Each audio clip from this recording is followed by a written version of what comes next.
3 low elo Overwatch tips for every role to help you climb fast. Starting with the tanks. 1. You've got a huge HP bar, but that doesn't mean you're invincible. If you find that you're getting taken out a lot as a tank in Overwatch, it might not be your healer's fault. You have to respect the damage that your opponents do and the damage that your character can take and not stand out in the open. If you're pushing up, make sure you have an ability that facilitates it available, like Orissa's Fortify, Winston's Bubble, or Domina's Shield.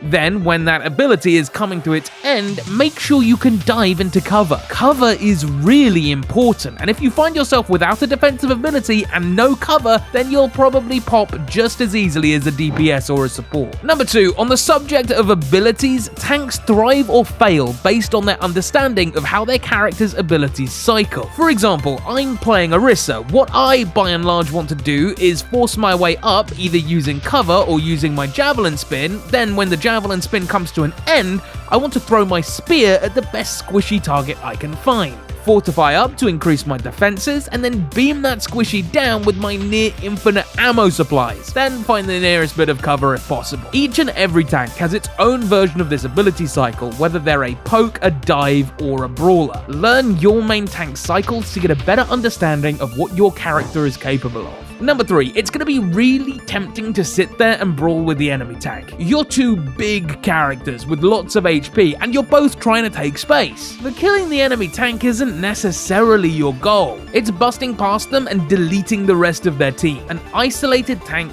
is a dead tank. Your job is to break through the enemy tank so that you can mess with their backline and circumvent their defenses. Sometimes that'll lead to the enemy tank dying immediately. Other times they'll escape or run away. Remember, your goal isn't necessarily killing all the enemies, it's securing the objective. Okay, now it's time for the supports. Number 1, you are not a healer. No matter how much your low elo teammates flame you for not healing, believe it or not, that's not actually your only role. If it was, the role would be called healer, not support. Healing is only part of your function. Every single support character in the game has an ability or primary that heals, and then other elements of their kit, and then another ability or two that will add utility. I'm talking about Ana's Sleep and Grenade, Mizuki's Tether, Kiriko's Suzu. These are abilities that can drastically change the outcome of a fight. Don't neglect them and their utility just to keep spamming healing into a tank that doesn't know how to position. Tell them to watch my low elo tank guide instead. Number 2, in the same vein, you're actually allowed to damage your enemies as well.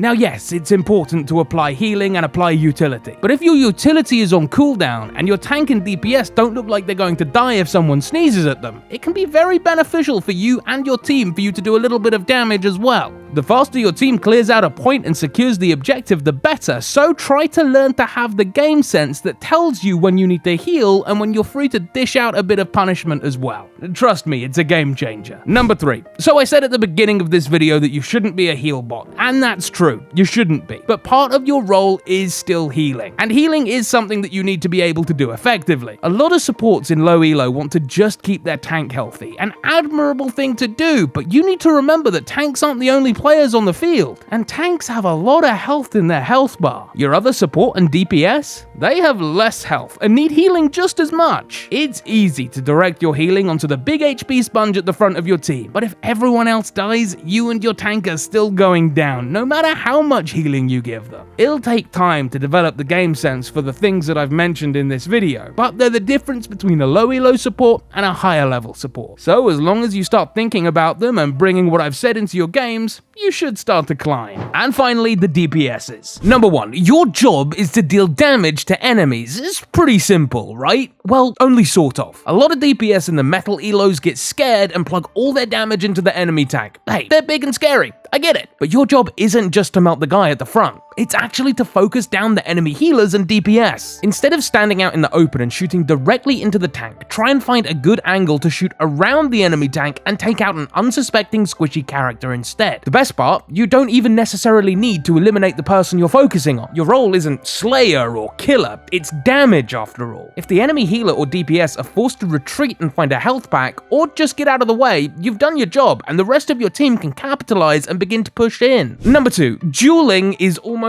never a good idea. A lot of DPS players come from other FPS games where the benchmark of a player's skill is how well they can take on one or even multiple enemies at once by themselves. And a lot of the time if you get eliminated, it's not necessarily going to be that impactful to your team, but Overwatch is very different. If you get eliminated, your team will suffer greatly. That means putting yourself into a position where you have to one-on-one an enemy DPS, tank, or even support is an incredibly dangerous thing to do. Every single character in Overwatch, no matter their role, has the ability to take you down, yes, even the supports. Instead of trying to showcase your skills as a solo player, play with the tempo of your team, focus down enemies together instead of splitting off entirely from the team to try and take someone out in a weird duel. Never engage unless you have the advantage, whether that be from team support or from a superior position, or the tides might turn on you very quickly. Number 3, positioning. Now you might take from what I said in tip 2 to mean that you should stack with your team and never leave your tank's shadow, but that's not a good idea at all. You and your team need to apply map pressure as well as damaging pressure. As a DPS, you need to find an angle and then begin applying your pressure through damage. For example, say there's a tank in the middle and a support or enemy DPS in their general vicinity. Their tank has defensive abilities and a massive health bar to soak up the damage. That's hard to get through from the front. But if you and the other DPS on your team decide to take up an angle, well, that's a lot harder to deal with. All of a sudden, the enemy tank has lots of pressure coming in from lots of directions and they won't be able to deal with it all. And one by one, their teammates will begin to fall. Makes sense.